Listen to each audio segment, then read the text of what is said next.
Hey everybody, it's Miss Kathy from the Merrimack Public Library, and today I have an Elementary Explorers for you all about mixing things together and trying to separate them back out.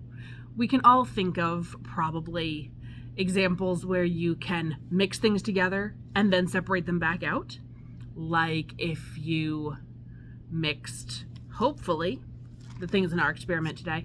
But also there are some times when you mix things together and they change and you can't separate them back out after. Like the ingredients if you were making cookies or making a sandwich. You can't really take the peanut butter back off the bread all the way. So let's get started. So I am using two different materials. I have perler beads here, and I have some craft sand. I would recommend doing this experiment with something that's very small. The example I saw online used salt and popcorn kernels. That has the added benefit of when you're done, you can make popcorn. So I'm going to add some craft sand in, and then my larger item that I'm hoping will separate back out are these melting beads. So different craft supplies. You could also make this experiment with like trail mix. There are ways to turn it into an after school experiment / snack, which is pretty cool. But I'm just using what I had in storage and could grab really quickly.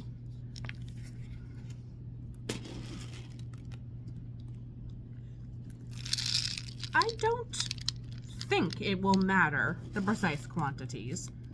That's one of my hypotheses, that it will not really matter how many beads I mix in to how much sand.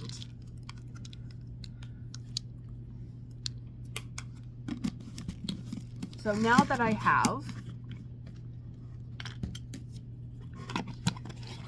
a bunch of sand and a bunch of perler beads in a jar, we're gonna mix it up.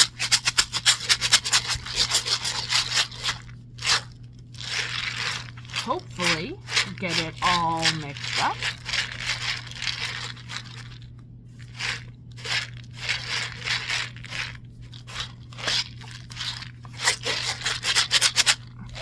Okay, here's the first thing I'm finding, is that even as I'm trying to mix it up, the beads are mostly staying at the top and the craft sand is mostly falling to the bottom.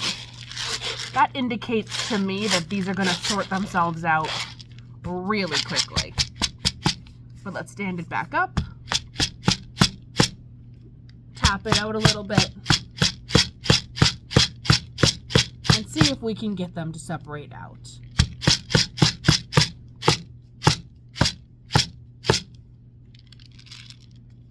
Okay, at the bottom of the jar, which I can't really show you, is entirely sand, and at the top is entirely beads. But in the middle, they're still a little bit mixed together. So I'm going to keep trying to separate them out.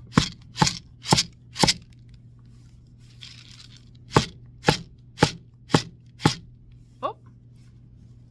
And now I'm shaking sand to the top. So it's like it's separated out and then it unseparated. That's a very interesting hypothesis too. I did not predict that. Did you? So try it at home with whatever materials you can find. I can't wait to hear what you use and how much luck you have separating them back out. Bye, everybody.